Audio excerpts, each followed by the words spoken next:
This week we will explore the Parshat Chukat and Balak. And the theme or the title that we gave to this class was From Visible Miracle to Hidden Blessings. And it's interesting because a lot of times when this Parsha comes around, people are like, well, all the curses is like, not thank you.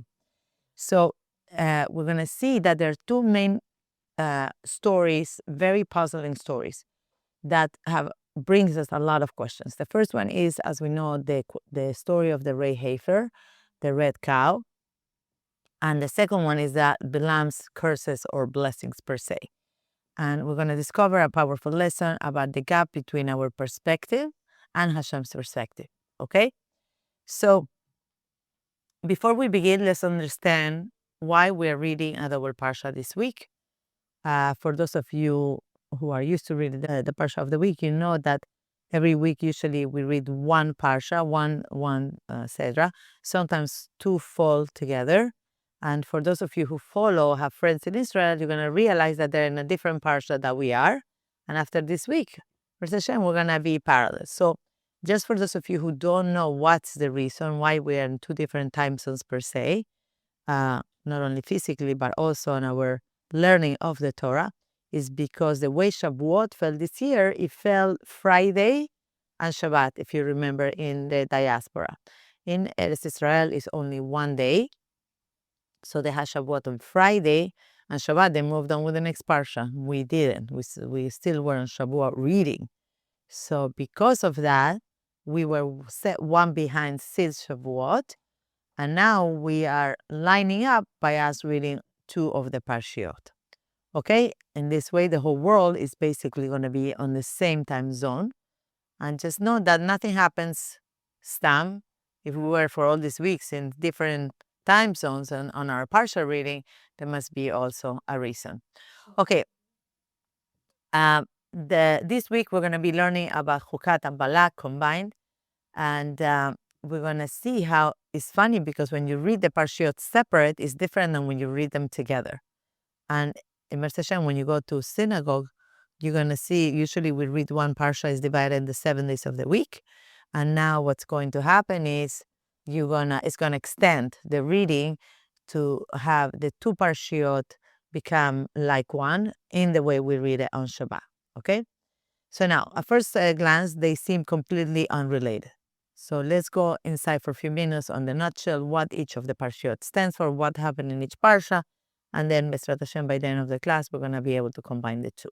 So Chukat begins with the mysterious loss of the Rei Heifer, the red cow. We also see that Miriam passes away, and one of the ripple effects of Miriam passing away is that the well disappears, the well of Miriam disappears. We see after that Moshe strikes the rock, right? The famous story about Moshe striking the rock instead of speaking to the rock. Aaron dies, and the nation faces venoms, snakes, and they battle the mighty king. Then suddenly we enter the story of Balak. Now, what's the story with Balak? If we're going to see the different points that are touched in the Parsha is a king. This king hires a prophet to curse the Jewish people. Then we see that a donkey begins speaking, the angels appear, the curses become blessings, and Balaam prophesies about Mashiach. So it's like a complete flip. It's an 180-degree turnaround, okay? So now, what connects all these two stories, all the stories that we're going to be reading? The answer is that these two Parshiot describes a nation going through a profound transition. And if you remember, we have said many times thanks to Rabbi Niven, which is the class that I take weekly, he always says that when you are in transition, you're going to underperform. When there's something, a shift, you can't even find yourself. And we're going to see that in many different ways, because it's not only when, God forbid, something negative happens in someone's life that you're like, okay, transitioning, but it's even when something good happens in your life, you're still transitioning. Think when you go to your Grand Bahamas vacation, you come to New York, can't find the next day, you can't get up and you can't have a normal Seder, right? It means that transition puts us in a certain place of flux, like we're not here, we're not there. So how do these ideas come together? we learned that for 40 years, the Jewish people lived surrounded by open miracles. Um, they drank from the Miriam's well. They were protected by the clouds of glory. They were guided by Moshe, Aaron, and Miriam. Just think about being guided by the giants of the generation. But now everything begins to change. One support after another disappear. And it's interesting because story repeats itself, right? And we touched on that one time a few weeks ago on this idea that as New Yorkers or people who live in New York, uh, we see that our whole support system is literally falling down the drain every day more and more since 2020, right? It's like we're going in a descent. And literally don't look at the news, because if you look at the news, you'll be packing goodbye. Ciao. Right? And it's interesting because always it comes in our Torah class. I don't know if you realize that. Always before Torah class, there is some major event in the news that brings us here, like wondering, right? What's next? So one support falls after another, and the question for us is, now what? Now, these questions at the center of both parshiot, let's bring it back to our parsha, are those that every one of us faces at some point of our lives, right? What happens when the support is removed? My support. It could be your family member, it could be a friend, it could be your job, it could be the city that you live in, it could be any of the above. And sometimes it's all of the above at once. So what are you supposed to do? The next question is what happens when life no longer makes sense, right? And some things are not really making too much sense, right? And I told you that I ask my husband every time something shifts in the politics in New York deeply, I'm like, should we like reassess? And he's like, no, I don't know what you're talking about, but I gotta go to work, Rachel, right? Uh, it's good to have a clear vision, you know, you have a clear vision, live in a better place in life. So what happens when Hashem is no longer as visible as once seemed to be? The thing is that the more you hyper focus on God in your life, all of a sudden you're going to start seeing Him more. And obviously, Leavdil, I can compare, but if anybody here has ever bought anything important or anything, like a lot of times you don't pay attention, right? Give you a simple example, right? Now I have this ring that is the Magen David, right? I never saw it in my life. I went to Israel, I saw it. Now all of a sudden I'm noticing everybody's, right? Meaning that once you are aware of it, then you see it more. Once you are aware where Hashem is in your life, you have the ability to see it more and more. So going back to the Parsha is, question was, what happens when Hashem is no longer as visible as it once seemed? Can our faith survive when understanding reaches its limit? When I can't get it, I don't understand what's happening. Everything looks bleak, everything looks south, I don't know what to do. The answer begins with the very first word of the Parsha. What's the very first word? Chukat. Now, the Parsha opens with one of the most mysterious mitzvot of the entire Torah, which is the Paraduma, the red heifer. And immediately we are faced with a question. Why is it written here? Why the laws of the red heifer that were taught many years earlier are put right here in the beginning of this parsha? The Torah could have placed them among the laws of purity and impurity, like what we read in Vayikra in the past, but instead the Torah inserts them right here, immediately before the final journey towards Eretz Israel. And the Rebbe comes and explains something really beautiful, that this is not an interruption in the story of the Jewish people. This fact that this whole story with the red heifer is put right here in the middle of the beginning of this parsha is not an interruption, but it's actually an introduction to the story. The Torah calls the red heifer, and I'll read in Hebrew, Sot Chukat HaTorah. This is the statue on the Torah, statues. Not the statue of the red heifer, but the statue of the Torah. Why so? Because the Paraduma teaches us something fundamental about the entire Torah and our relationship with HaKadosh Baruch Hu. Now, the Torah contains three types of or categories of mitzvot. Does everybody know what those are? Yes, no? Mishpatim. Hukot, Hukim. Okay. The three types, by the way, is not a test. The Torah contains 3 different types of categories of mitzvot, and those are mishpatim. Mishpatims are the laws that we will understand even without the Torah. And I went into a specific article because I want to give you specifically. It's mean the laws of justice. These are ethical and civil commandments that are self-evident and logical. They involve human relationships and basic morality, such as prohibition against murder, thefts, oppression, basically how your society functions. Those are your mishpatim, okay, laws or judgment. The second ones that we have is edot. Edot comes from the word ed, which means a witness, which are testimonies. And these are commemorative practices or testimonies. These are primarily rituals commanded that serve as a historical mnemonics. They testify the core beliefs that a major event in Jewish history happened. And we actually do that every single week. Every single week, when it comes Friday night and you light Shabbat candles, you are testifying that Hashem created the world in 6 days and he rested on the 7th day, and therefore you're resting too. So we're doing it because it happened again. Or, for example, we do in Pesach, or we do in Shavuot, etc. All these different things that if you were going to do it in to bring in a secular way for us to remember, will be like July 4, which is up and coming, right? July 4, you could, because it is the day of the independence of the United States, right? And then comes this third type of mitzvot, which are called chukim, or statutes. Now, statutes are translated as decrees or statutes beyond human logic. You have no idea why you're doing it, but you're doing it because Hashem said so. These are practices and restrictions that do not have an obvious rationale, but instead they are viewed as an expression of the pure divine will. I'm only doing it because Hashem says so. They teach us trust in Hashem's wisdom, and followers obey them simply because they are commanded. Which are the most practical ones that we know? Kashrut, this idea of not eating the baby cow in the mother's milk, that's one of them. Or shadness, wearing wool and linen. It's something that you cannot wear it, whether the garment is made of the two, you're not allowed to wear it. It's not a good garment.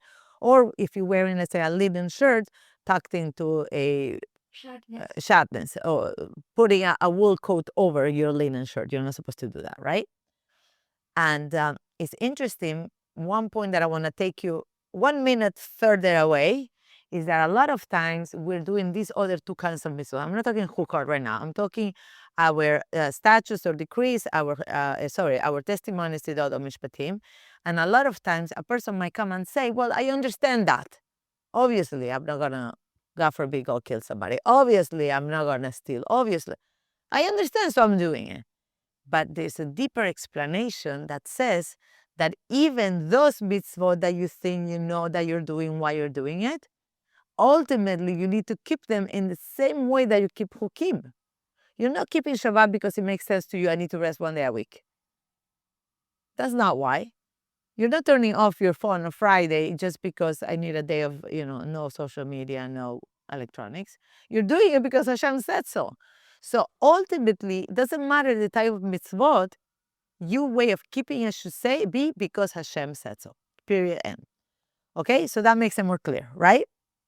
Now, going back to what we were talking about, the Rei Hafer, this is perhaps one of the most famous chukim, statutes, decrees. The same ashes. Why? Anybody remembers or knows what is the Rei Hafer? It's a red cow. Is it? It's supposed to burn in order to purify yourself Right. after you be around death. Very good. So this red cow could not have even 2 hairs of a different color that was not red. They're very hard to find. And if you think about it, there's 10 of them. 10 of them. We're missing 1 or 2. I think 1, 2. Just one. He said 1. He's right. I'll check. I'll check on that and circle back. I know that the last one is right when Mashiach comes. So it could be that it's 8 or 9, but I heard in the class that there was only 1 missing. So in the whole story is that 10, and if you're going to see throughout the news, a lot of times they say, we found the red cow. It's a sign that Mashiach is here. And then they go and they check the cow, and oops, it wasn't 2 hairs, it was 3, right? And there we goes our whole story. So it's interesting because we see that the same ashes that purifies one person makes another person impure. How so? The impure becomes pure. So the Kohen will come and will do the whole procedure with the can and will take the ashes and will put it into a person. Now that person will become tahora, but now the Kohen will be tameh. So the impure becomes pure and the pure becomes impure. It's interesting that the same act, which is a rare, very strange act, produces opposite effects, to which King Solomon, the wisest of all men, said, I thought I could become wise, but it remains distant from me. This is something, even if me, the wisest, I have no idea why this has happened. It means that it's beyond our logical understanding. So human logic simply cannot fully contain it. But perhaps that is exactly the point. We often think that the strongest faith comes from understanding. We always say, if I could understand, then I could trust. God forbid, if anybody is going through a medical procedure, a person doesn't just go into an OR and says, okay, here I am, do whatever.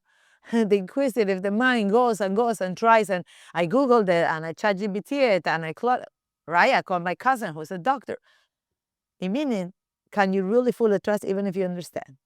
If I understand, then I could move forward. If I understand, I could move forward. A lot of times a person might come say, let's say a relationship breaks down, you're dating someone, and then eventually the person says, sorry, no more. Or a good friend happens to just drop out of your life in 3 seconds, and you're like, well, what just happened? If I could just understand, maybe I could move on. And then you see it and you still cannot move on. If I could understand, then I could remain connected. But life teaches us otherwise. Every one of us is eventually encounters a paraduma moment in your own lives. God forbid a loss that you cannot explain. We have all experienced that. A disappointment we never expected, when something you thought was going to be one way completely flips on you and you're like, what's going on? A closed door, you were sure that this was going to be a go-to, a green light, and all of a sudden it's 3 red lights with the door locked and they threw the key. Like, you're like, seriously, what was that? A prayer that appears unanswered. And it's interesting because a lot of times we see, we have this thing called the Elu plan. The Elu plan is very interesting, and I'll share with you. Elu plan is a paper through my learning in Israel. You take a piece of paper and you write all the things that you envision for the next year, and you break it down in every aspect of your life, physically, spiritually, emotionally, with your friend, with your cousin, with your work, with your serving of everything that you do. And I will tell you, no, I have been doing it for 10 years. And sometimes you write something there and you look a year later and you're like, okay, I'm going to do my new plan. And that thing is still there. 1 year, 2 years, 5 years. And you're like, come on, right? It's like discouraging somehow. And a prayer that hasn't been answered. And a challenge that leaves us asking why. Big challenge that you don't know what to do. And I'll just share briefly that about a year ago, I wrote, it's going to be a year in September, I wrote that I wanted to start my husband's podcast. I just wrote it as one of the things I want for this year, because you become very fine-tuned, like with your husband, with this, with that. And it's interesting because I didn't even think about it. Life goes on, you move on through your days. And the moment that it went live and I said that, I'm like, oh my gosh. So I went back to the plan and I'm like, there is there. And then I look at the rest of the plan. Oh, that happened. Oh, that happened. Oh, that happened. What was your question? Well, I was just going to add that, like, Maimonides would say there is a reason, even for the Hukim. I mean, I guess we don't understand it, but if we could understand it, there could be a rational reason, like the laws of kashrut, not eating milk and meat. People have written about 100%. But the question is, are we keeping the Hukim because we finally understood? Or are we keeping the Hukim because Hashem says so, period, end? And the reality is, the deeper reality is that not only are we keeping the Hukim as because God said so, but we have to bring ourselves to keep the rest of the Torah. That doesn't mean you shouldn't learn about it. We should learn about it. But the reason we're keeping it is just because Hashem said so, whether it's the Idiot or the Mishpatim as well. So it goes both ways. In one hand, you want to learn, you know, Nasa Nishma, Nishma is very important to grasp, to understand, to connect 100%. On the other hand, Torah cannot become an intellectual pursuit. It's not. I think that the beauty of the Torah is really Kabbalat Ol. When you're able to Kabbalat Ol, I don't know how to translate it. Kabbalat Ol means that when you nullify what you believe or think or understand for some being that is much greater, who is basically God in my life, one way or another, and trusting that so much that even if I don't understand, I'm gonna do it anyways. Okay. Right? Which is it takes a lot, right? And we see it also like I think where you see it the most in our practical living is, God forbid, with health. When a person wants to rationalize and understand what the doctor, he went to school for 25 years. He's been practicing for 30 years. Are you really going to grasp the depth of what he's saying? He's going to give you a little here, 101, but you're really not really comprehending the depth of how is he, what. So, leavdil, you can compare that to Hashem. That's the way really we rule our lives. We're not doing our lives because I understand it. I'm doing it because Hashem said so. That's it.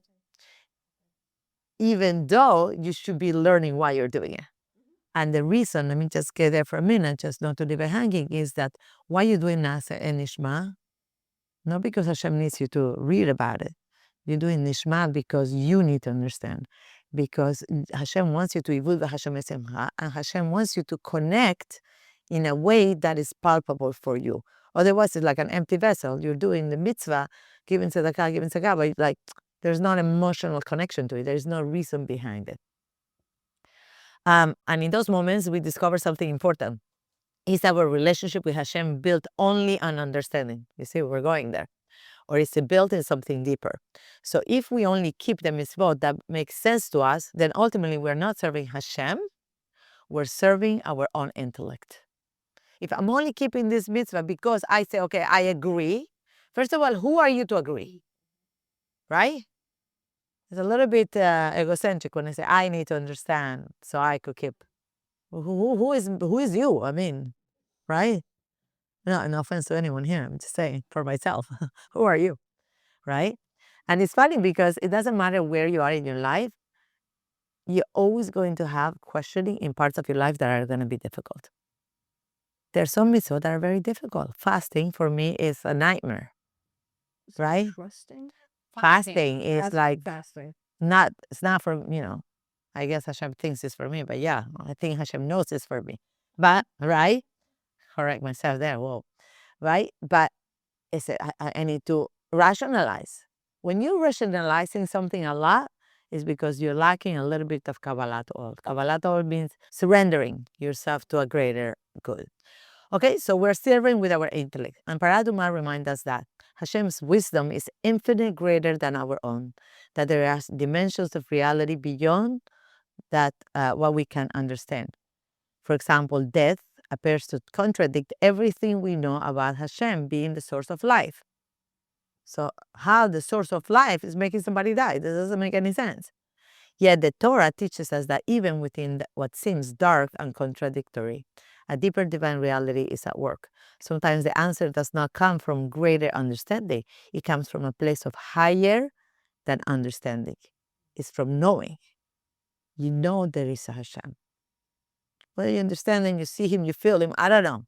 But you know he's there, right? Even in the most difficult times, even when you turn on the news and you see what you see, you're like, okay, you could go on panic attack, or you could say, okay, wait, Hashem is taking care of it.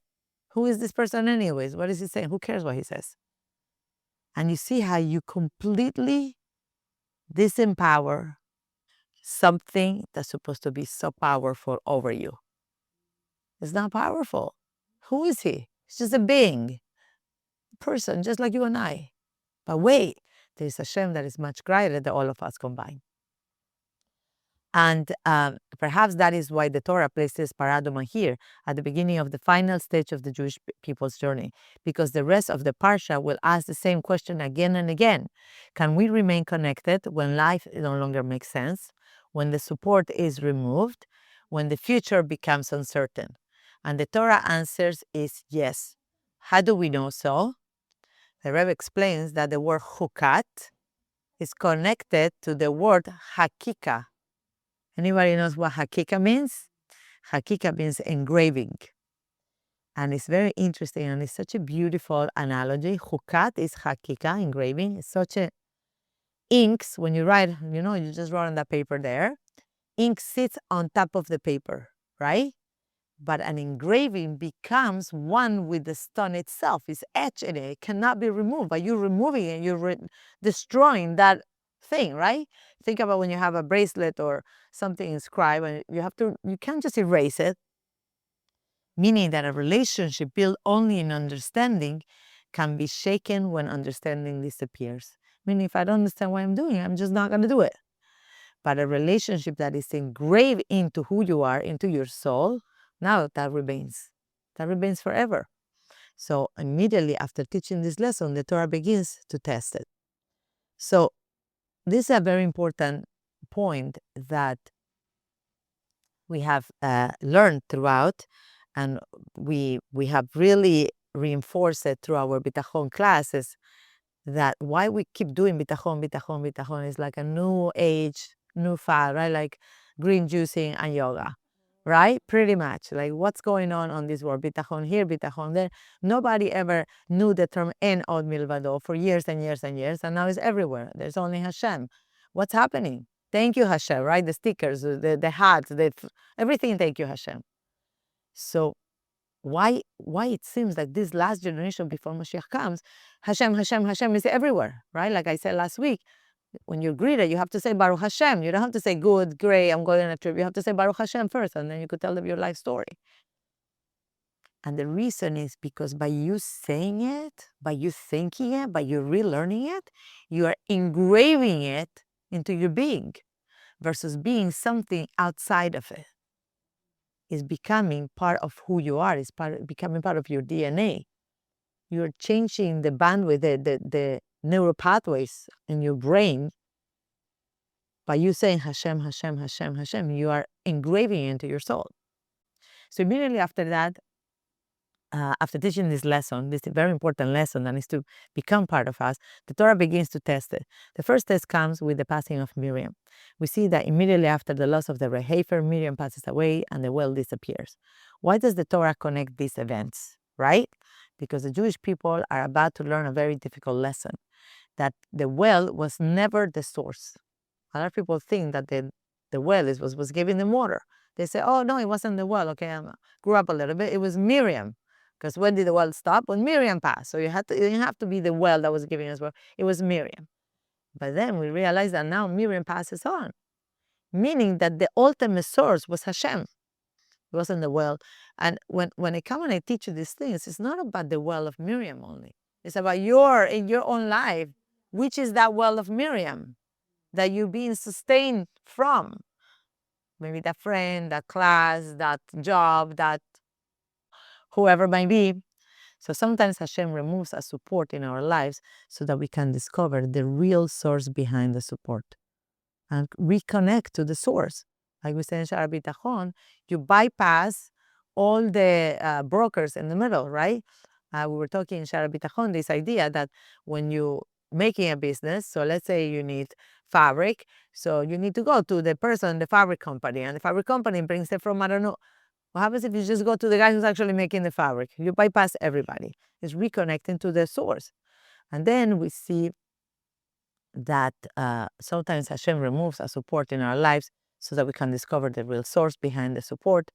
And then we see that Moshe, Aaron, within a short period of time, Miriam dies, Aaron dies, and Moshe is told that he will not enter the land of Israel. Another three major events are happening.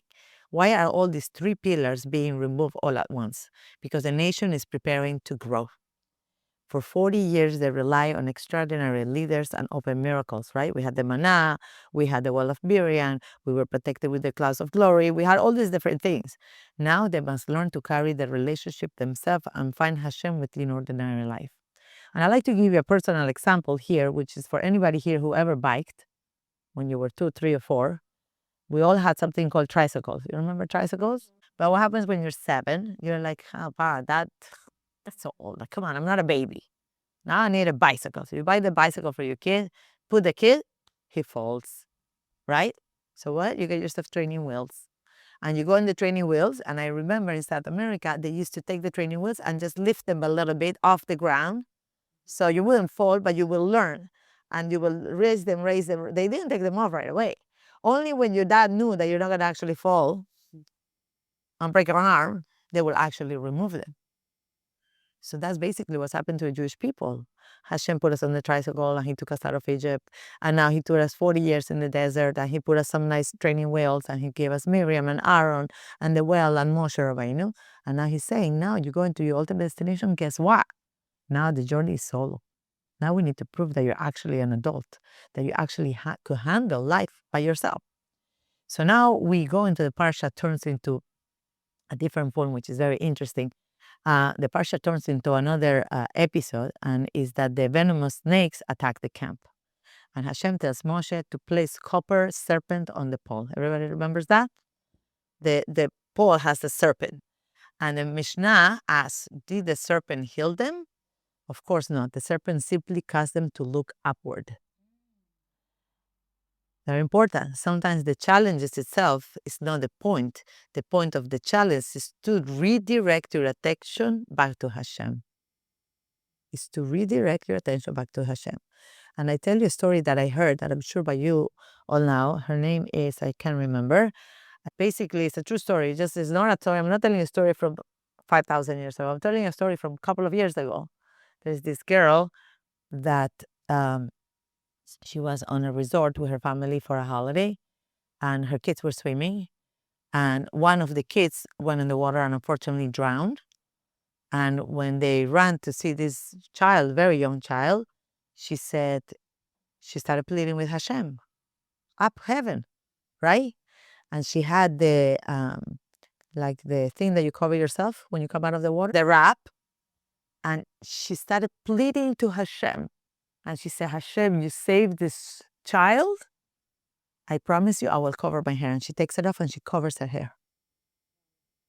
I promise you. I promise you. And this child survived. She became completely Orthodox. And she actually has a company that sells shaitels. But where was she looking? She wasn't looking down to the earth. She was looking at the clouds. She was pleading with Hashem. So going back to the Parsha, I want to bring you, and I actually researched it. If you see, when you see an ambulance or anything that has to do with health, you're going to see that their symbol is a pole with a snake. Right. Yeah, that's right. So I actually looked it up, and Wikipedia is telling you that it's a symbol of the rod of Asclepius. And it says that it's a Greek mythology and the whole story of the snake, da-da-da, da-da-da, da-da-da. But then if you look into Jewish history, it says the health symbol of a pole with a snake at the top traces back to the Torah. This is known as the brazen serpent. Predates modern medicine and Greek stuff of Asclepius. In the book of the Numbers, the Israelites were being beaten by deadly serpents in the desert, and as a consequence of their complaints, God instructed Moshe to fashion a snake out of copper or brass and mount it on a pole. So the healing, anyone who was beaten could look up at an elevated bronze serpent and miraculously be cured. According to Jewish sages, I'm literally reading out from it.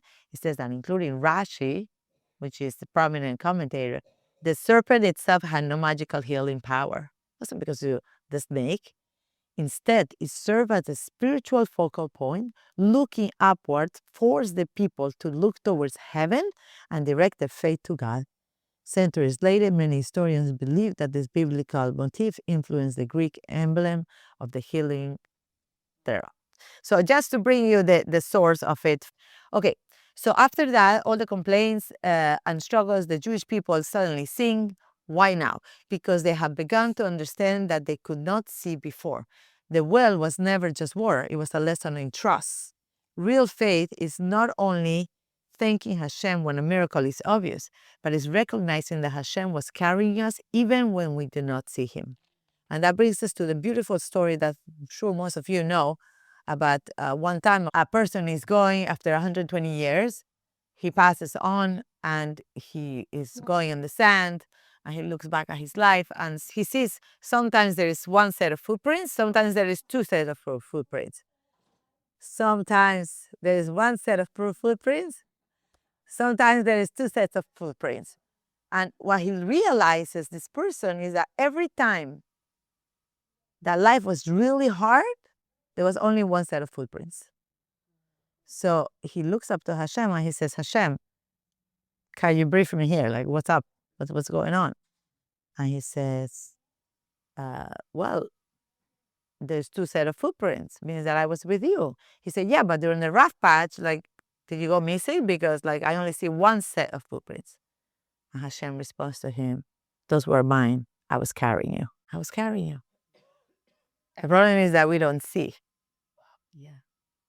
Those are one set of footprints. So look in your life, and when you see one set of footprints, and things are really tough, don't get so stressed out to somebody you're being carried, right?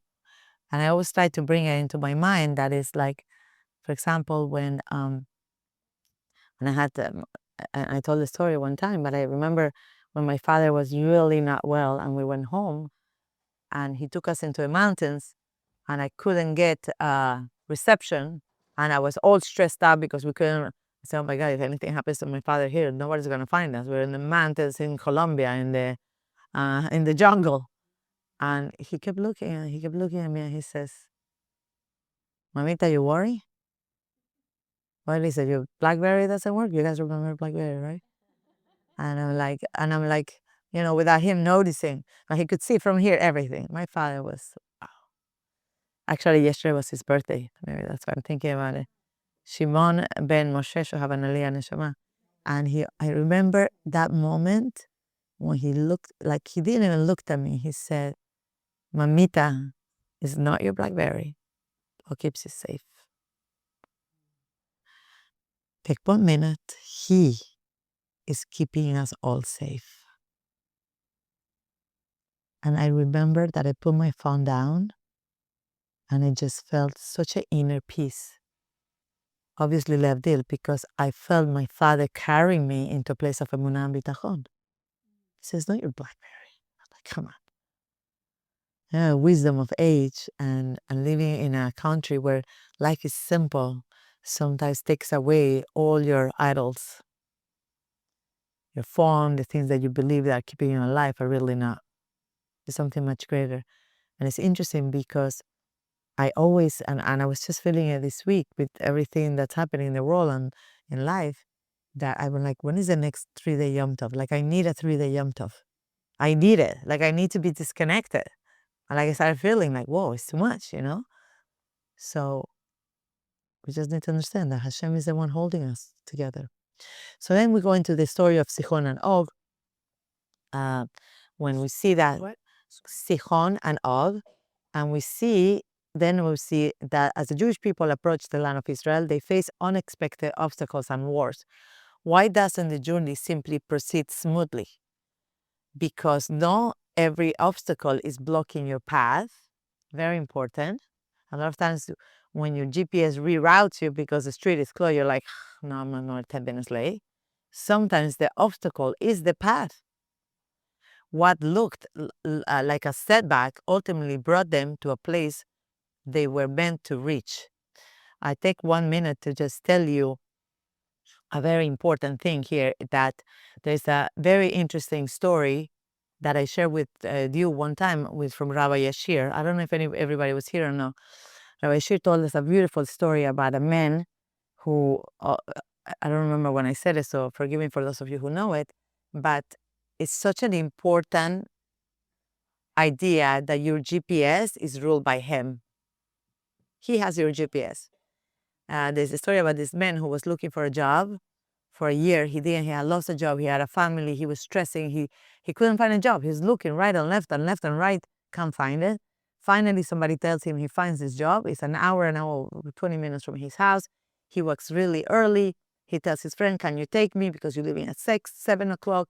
I want to be early so I could get accustomed to the place. And the appointment is at 9. You're leaving at 7. It's perfect. I'll be there 8:15. His friend says, sorry, I can't take you. I'm sorry, my car broke down. I can't take you. So again, he's scrambling for a ride. He gets a ride. Finally, his second friend is going. He says, well, I'm leaving 7:45. So he's like, okay, fine. I'll make it in the nick of time, but I'm going. He goes in his ride. 8 o'clock, so 7:45 he goes with his friend. 8 o'clock, he goes and he gets into a terrible car crash. But Baruch Hashem, everybody's safe. The ambulance come and they say, no, Torah lost, forget it, we need to take you to the closest hospital. Now this guy is like, no, I can't, I have to go. I still have an hour. I'm delayed, maybe I could catch a ride. And then finally he comes and he says, okay, I'm just going to stay here, I'm going to take the ride. And he says, absolutely not, you have to come with us. We cannot let you here in the highway, you have to come with us. Takes him to the closest hospital, and every minute that he's going by, he's stressing out and stressing out and stressing out. And then he comes and he says, okay, now the person is going to see, we see you're fine, but we just need to get clearance from the doctor to see it. At this point, the guy sees, why, it's 8:15. By the time I get out of it, like 8:30 comes, he's already having 7 panic attacks. 8:45 comes, doctor finally comes, and as soon as he sees doctor, he starts screaming and crying. No, and the doctor is like, whoa, what happened? Something that you heard? He says, no, you didn't. And he pours his life over. I have been looking for a job and I found the job on my first ride. He tells him the whole story.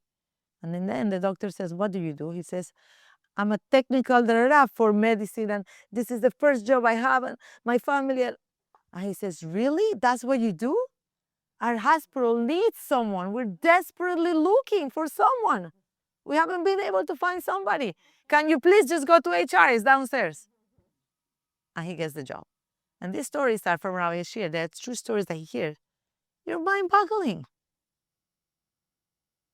That is really the real thing, that when you find a setback on your journey, it is not there to block your path.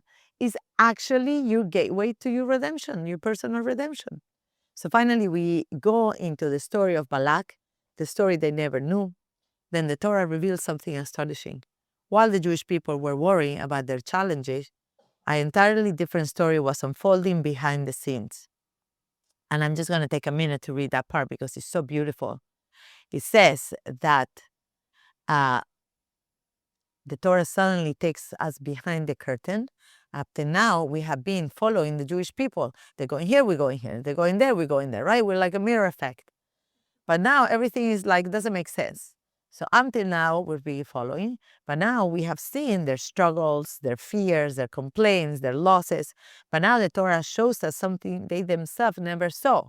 While they were worrying about the water, Balak was terrified. While they were mourning Miriam, Balak was planning. While they were grieving Aaron, the lamb was being summoned. And while they were focused on the challenges in front of them, Hashem was already working behind the scenes. And this is perhaps the most comforting ideas in the entire Torah, that the Jewish people never knew any of this was happening. They did not know Balak was afraid of them. They did not know that Bilam was being hired. They did not know that the angels were standing in the road. They did not know that the blessings was being spoken over them. They knew nothing, and yet Hashem was protecting them the entire time. And suddenly we realize something remarkable, that the Jewish people through history, through the story, was about the problems that they could see. We thought that the story was about the problems, but the real story was happening in a place they could not even see. And perhaps that is the truth in our lives as well. How much is Hashem doing that we don't even know He's doing for us, right? We're so caught up on what I see, what I think, what He did, what she did. We don't even realize how many difficulties as He already prevented, right? How many times did you see after the fact, oh my God, thank God. Wow, thank God that was there, right? I don't know if you have seen this in your own life. I have in my house an big air conditioning in the front window, and it has like a plexiglass screw there when my son was 2. So 22 years ago, the plexiglass was there. And because I don't like it, how it looks, if it's pretty or not pretty, I put my mother's oregano plant next to it. It's a beautiful plant to block it, so it looks pretty. I just realized a few weeks ago that the plexiglass is actually loose. How did I know to put that plant there without even realizing? It was protecting my grandchildren, right? From a window that literally is this big. Wow. So a lot of times you don't see, but a lot of times if you start paying attention, if you start being connected, you're like, wow, Hashem did that. I didn't even realize myself Hashem is taking care of it. How much is Hashem doing that we don't even know that He's doing? How many difficulties He has already prevented from us happening for us? How many blessings He has already arranged for us? How many doors is He already opening while we're still worrying? One of the greatest sources of anxiety is believing that we see the entire story. That's the greatest thing. We're so caught up in what we think that we don't even realize the real deal. The real deal. And I take a minute to tell you something that I shared one time. I don't know if in this class or in another, that I grew up by the, if you follow me on Instagram, you see I have a picture from my window in my room. I see the whole city. I lived in a valley, Caracas, gorgeous city. And I woke up to sun rays. Whatever the sun rays, the rays will wake me up in my face. So my window was huge from top to bottom. And in New York City, I see my neighbor. Morning. Sometimes I don't see the neighbor, right? And I told my husband one time, no, we're going on vacation. He likes to go to a mountain. I'm like, no, let's go to a pretty place. We did Niagara Falls. And he got us a grand room, 18th floor, overseeing the Niagara Falls, 24/7, just so the light. You didn't have to make lines. Your spectacle was just looking out the window. It was incredible. Incredible, I'm telling you. And I was so sick, unfortunately, that I couldn't enjoy any of it. And here he paid top dollar for this. I was sick. Unfortunately, I got sick. I got some. I don't even remember. I was just sick and I was not feeling good. I couldn't walk straight. I couldn't think straight.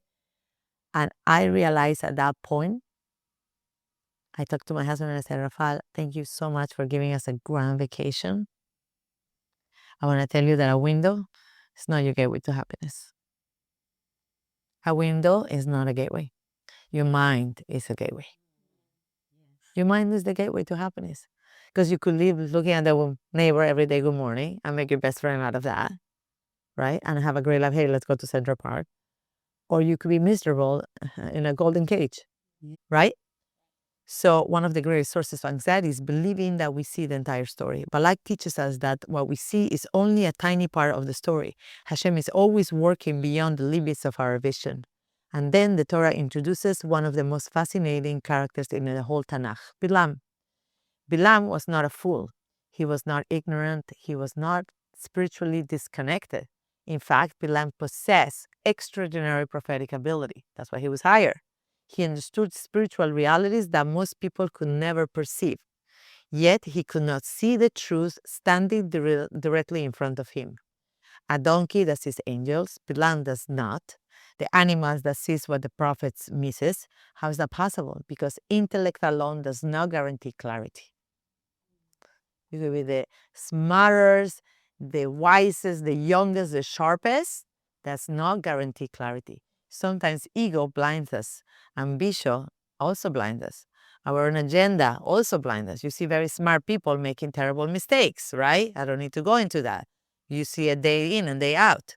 Bilam wanted to see Jewish people in a certain way, and therefore he could not see who they truly were. And isn't that a challenge we all face? How often do we look at people through the lens of their flaws? We hyper-focus on the negativity of what they're doing. How often do we look at ourselves through the lens of failure? I messed up again, right? How often do we become trapped by surface appearances? Oh, but it looks good, right? That person seems nice, right? That job, right? Bilam looked at the Jewish people and searched for wickedness. Hashem forced him to see something deeper. What did he force him to see? Their essence, their soul, their potential. And that is why every curse became a blessing, because Bilam was looking at a behavior.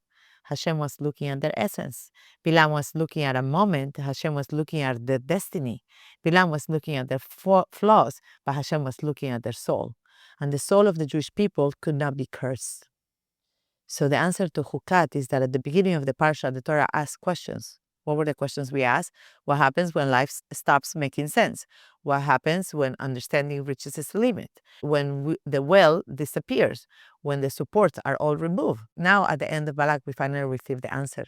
The answer is that Hashem is still there.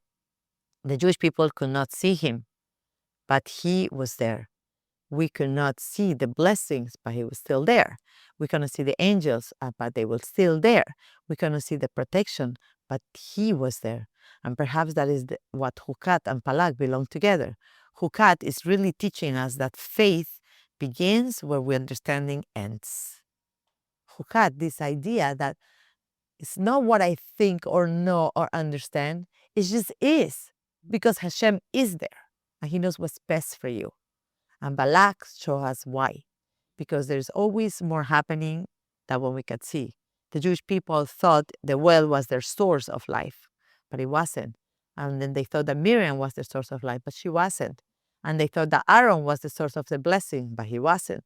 They thought that the visible miracles were the sources, but also wasn't. Because ultimately the man also stops, right? The miracle of the man just goes away. The clouds of glory get removed. But Hashem was always the source. He remains with us, even when we cross into Eretz Israel. And once a person learns to connect to the source rather than the vessel, they can walk through uncertainty with confidence. Because even when everything disappears, when the well disappears, even when the path changes, even when life does not make any sense, the one who provides the water never leaves us. And that is the journey of Chukat and Balak. The journey from visible miracles to hidden blessings. From a journey of dependence to spiritual maturity. I don't need my training wheels. I have Hashem cover my back. I don't need to have, my iPad or my iPhone before I leave my house. I don't need to, which is one of the things when a person travels, everybody has anxiety, travel anxiety. Packing anxiety, packing and unpacking is probably the hardest thing a person does ever. Did I forget? It's a trauma, PTSD we all have, right? Can I live without the 75 books that I take when I go on my trips? And I don't open one because my vacation is so fun. I don't even want to go and look at the book. Right? Did I really apply all the 75 creams for my face that I only do on vacation because during the year I don't have time? You didn't open that either. Did I wear all the 75 heels that I took with me? Not once. The shoes I travel with are the same ones that are coming back with me. So this is the point. The point is that we need to go, and I'm going to repeat that sentence, once a person learns to connect to the source rather than the vessel, they can walk through uncertainty with confidence. Because when the well disappears, the path, when everything changes, we need to realize that Hashem is still with us. And that is the journey of Chukat and Balak. It's the journey from visible miracles to hidden blessings, from dependence to spiritual maturity, and the journey from understanding Hashem to trusting in him. And perhaps that is the deepest meaning of Zot Chukat Torah, that the Torah begins where human understanding ends. But our relationship with Hashem does not end. It's perpetual, it's connected, it's with you time and time over, any time that you go, any place that you go. It's not, it seems such a simple concept, yet they're so hard to grasp. And sometimes you really spend a lifetime. You do all these other things. Okay, yeah, I'm Shomer Shabbat, yeah.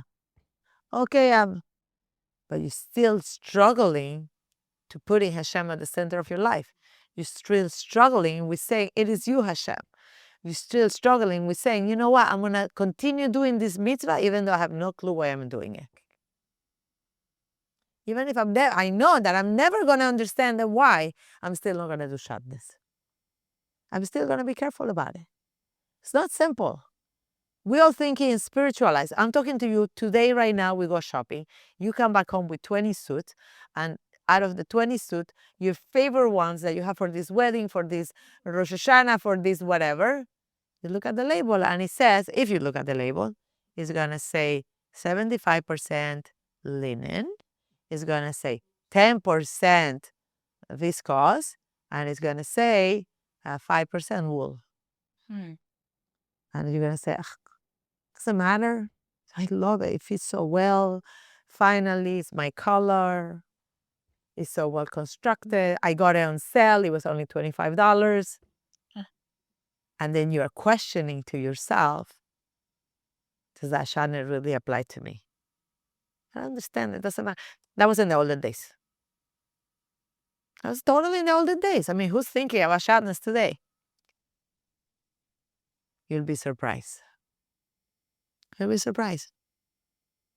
And it's taking Hashem, it's knowing Hashem where he's not recognizable. I don't recognize that this is Hashem. It is so dark, so bad, so I just want to pack my suitcase and move on.